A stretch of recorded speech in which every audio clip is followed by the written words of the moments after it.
In the mid-1960s, Marvel was having real success adapting the Norse Aesir into comic book form with Thor. To that end, they thought, why not work in another culture's pantheon of gods as well?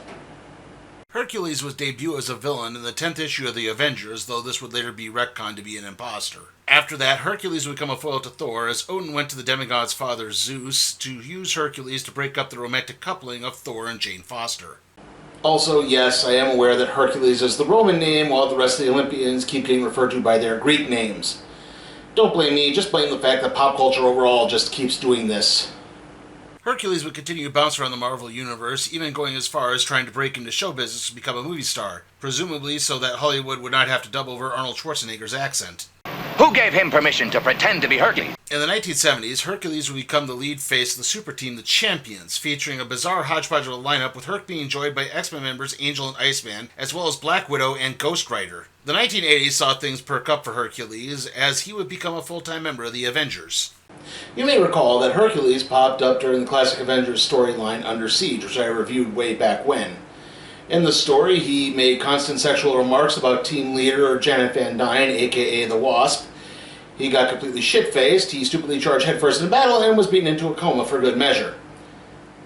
He eventually got over it, though I do believe this is how those two Lou Ferrigno Hercules movies got made.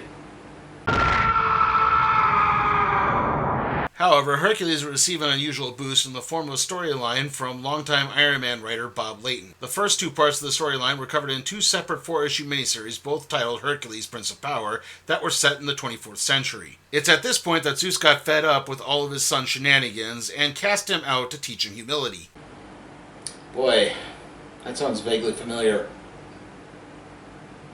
Hercules would travel the cosmos, taking on various threats and being joined by a Regelian recorder model 417 and a Skrull con artist named Skippy. We'll get more into them later. This would culminate in Hercules returning to Mount Olympus to find that Zeus had gone Power Man and killed off all the other gods. To avenge his fallen brethren, Hercules took on his father. However, when the Prince of Power got in position to finally land a killing blow, he held back and spared Zeus's life, proving that he indeed had learned humility. Zeus then revealed that this had all been a test, and the other Olympians had simply moved on to a new plane of existence and moved on to join them, while Hercules was left to form his own legacy in the universe. Today, we're covering the conclusion of this futuristic Hercules tale, which encompasses a graphic novel and a 3-part story arc. This is Hercules, Full Circle. The ruler of the planet Philomene has a very intoxicated spy brought into the throne room. Emperor Erymathus demands the information the soused individual has learned. The spy relates the recent story of Hercules from his expulsion from Atlantis to his final confrontation with Zeus. Apparently, Hercules had visited Philomene 30 years earlier, leaving behind a time bomb that is about to go off. The fact is that Hercules is already on Philomene with Skippy and Recorder gallivanting through the local taverns. They're trying to raise funds to repair their ship by hustling drunks at arm wrestling. This all comes to a screeching halt when a massive orb appears in the sky. Everyone recognizes it as a scout ship of Galactus, Devourer of Worlds, and goes into a panic. Soon, the planetary destructor has set foot on Philomene, and Hercules leaps into action. He's faced Galactus before and prepares for a great battle. A battle that is surprisingly over in a few seconds, as one punch sends Galactus flying and falling lifelessly to the ground. In reality, this was an inflatable decoy to draw Hercules out so the Royal Guard can arrest him. Hercules, Skippy, and Recorder 417 are brought before Erymathus and a cloaked figure. Hercules verifies that he did indeed visit Philomene 30 years prior. This is enough for Erymathus to order the trio blasted into unconsciousness and sent to the dungeons. Now Erymathus will finally have his revenge on his father, Hercules.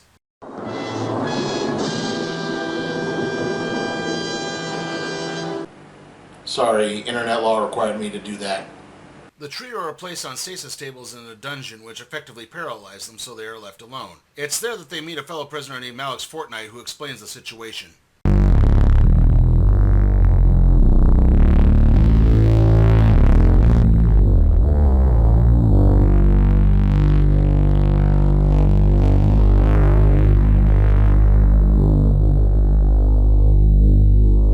Explains that Erymathus' mother raised him to be a bloodthirsty conqueror. He's been conquering other planets, including Fortnites, all over the Andromeda galaxy, and now he plans to move on to the peaceful Omicron system. It's then that the cloaked person seeks out of the darkness and identifies herself as Lyanna Sweetwater, Erymathus' mother. She reveals herself fully and promises to make all pay for Hercules ghosting her earlier. Hercules remembers things a little differently. He was asked by the original Philomean emperor to rescue his daughter from an abduction from a group of space pirates. However, when the rescue and subsequent thank you sex took place, Leanna told a different story. According to her, she was sold into an arranged marriage with Count Iguanus of the Geekagoo race. In reality, this too was a lie, as Iguanus was able to prove that Leanna had calmed all of them in an attempt to usurp the Vilamian throne. Now it appears that she has via Aramathus, and Fortnite explains that Vilamian has conquered Geekagoo. I would just like to point out, I have no idea how to pronounce this word. Like, I get they're trying to do a play on the word gecko, but that second G is just really throwing me off. Is it Geekagoo? Geekajoo? Geekagoo? There are still pockets of resistance, however, as Aramathus finds out just before he addresses their fleet before leaving for the Omicron system. A group of Geekagoo assassins attempt to take him down, only for the Emperor to eliminate them in short order. Back in the dungeon, Hercules is recognized by one of the caretakers, which is none other than Count Iguanus, rendered blind by Leanna and Aramathus' torture. He's still able to recognize the voice of a fellow warrior of honor, so he frees Hercules and the others, including Fortnite, who leaves to locate a pilot so they can chase down the fleet. Fortnite returns with a pilot named Lucinda Thrust just as Skippy shapeshifts into Leanna so they can sneak past the guards. The group reaches the surface and manages to commandeer a ship as the fleet starts taking off. Though most of the group wants to flee to safety, Hercules knows the Vilamians cannot run unfettered throughout the cosmos. He must try to reason with Aramathus as Zeus once did with him. As the fleet reaches the Omicron system, Lucinda and Skippy learn the access code for ship-to-ship communication, and Skippy impersonates Aramathus to get the fleet to stand down. Really, this is all just a ploy to catch the Emperor's attention. Aramathus and Hercules agree to settle things out in hand-to-hand combat. If Hercules wins, he gets the throne of Vilamine, and if Aramathus wins, he can kill indiscriminately. So let's talk a little bit about Herc's traveling companions, Skippy and Recorder 417. Now, the Rigelian recorders were developed by the Rigelians to scour the universe for reference information to relay back to the Empire for possible later conquest. We've actually met a Rigelian recorder before when I covered the infamous Avengers series Forceworks. That was recorder model 451. Now, Skippy is a Skrull, a race known for their shapeshifting abilities. However, by the 24th century, a virus has wiped that trait from most of the Skrull gene pool, and Skippy is one of the last Skrulls who has this ability. The virus actually caused any Skrulls who were in shifted form to, stay that way.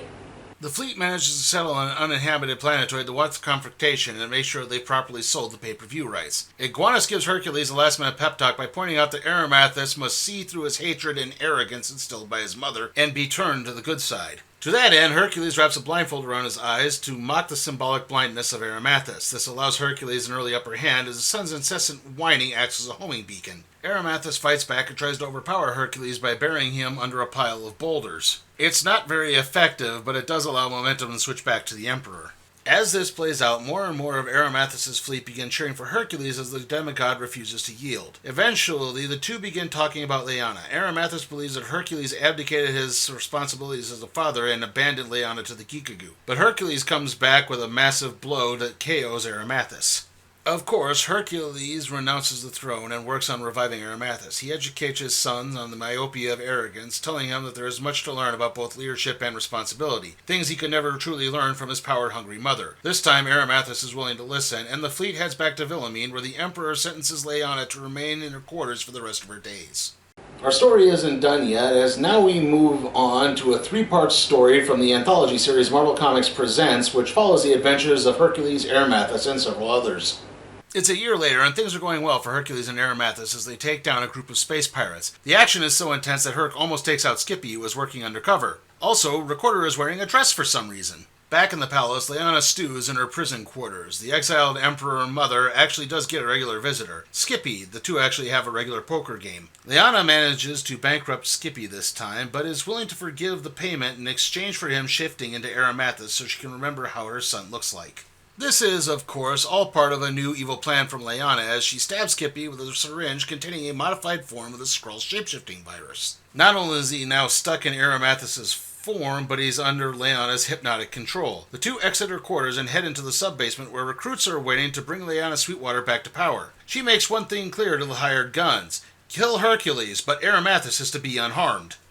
Can you guess what's going to happen next? The mercenaries launch an attack on Hercules and Aramathus as Leanna places Skippy Aramathus on the throne. Father and son soon fight back, with Hercules realizing that they want him instead of Aramathus, which allows him to piece things together. Each of the mercs has a specialized form of weaponry, like firing a gun, being super strong, or a master of poison, the latter of which tries attacking Hercules, who is forced to use a recorder to guard against a venomous swipe. It's then that one of the mercs, who specializes in explosions, enters into self-destruct mode near Hercules. With only one chance to save his father, Arimathus leaps onto the living bomb, and it winds up taking almost all the brunt of the explosion. Thankfully, Wilhelmine EMS arrives on the scene to stabilize the Emperor, though he's going to need further surgery to stem some internal bleeding. Hercules then storms into the throne room to confront Leanna. Failing to piece together what an uninjured Hercules could possibly mean, Leanna pulls a gun on Skippy, and it falls to Recorder to explain what happened to Arimathus.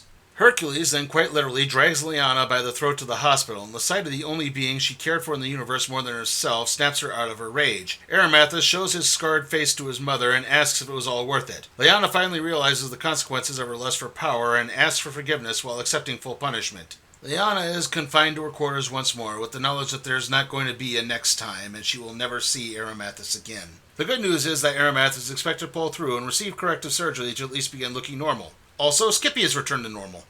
And that concludes the adventures of Hercules in the Marvel Universe. I mean, he still popped up in the Avengers from time to time, and, well, he also inherited the Incredible Hulk's title, and now he's in the Guardians of the Galaxy, where he came out as bisexual, and, well, of course, there's the whole cool story bro meme, but, none of that happened in the 24th century, so technically this is the end of Hercules in the Marvel Universe, so... Anyway, how was it? Well, it's actually pretty darn good. I really like the artwork in this. I think it's very solid, it's very fluid, does a good job of conveying the story. There's not a lot of confusing bits in there. And the characters are very well rounded, they're very grounded, they're all believable, their motivations make sense. They all just make a lot of sense to me. Even Hercules with his Middle English speak still sounds pretty good. It still conveys a lot to it. And I think this is actually really new reader friendly in some ways. Like, you don't have to have read the previous two Prince of Power miniseries to understand everything. It refers back to them enough times to get what's going on. If there are any drawbacks, it's that this book has a very pointless prologue. This was from another anthology series called Marvel Tales. It didn't really do anything. It's about 5 pages long. It's just Skippy and Herc working over a crowd to get money to repair their ship. It doesn't add anything. It just kind of screams we needed something to meet a page quota. So yeah, it doesn't really belong in there at all. And, is it me, or in the last adventure, does Leanna's last plan seem kind of stupid? I mean, okay, she gets Skippy to shift into being Arimathus, she drugs Skippy, but she doesn't use Skippy Arimathus to actually control anything. They just sit in the throne room the whole time. So, yeah, it just kind of clunks there a bit, doesn't it? Still, though, this is actually a really darn good story, and I have no problem recommending it. I'm going to give Hercules Full Circle an A. And with that, let's see what we'll be doing next time on the Random Trade Review.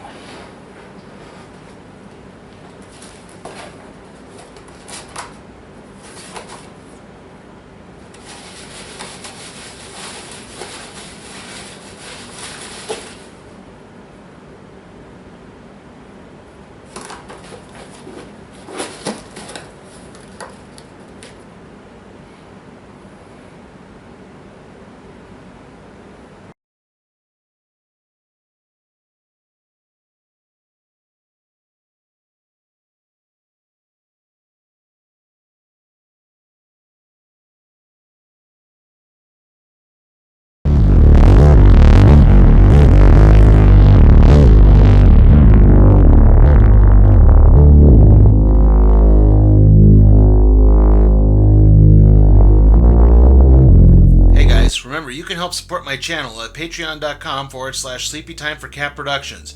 There, you can request a trade to be put in the randomizer, aka the cardboard box. Also, remember, like, comment, share, subscribe, and ring that notification bell.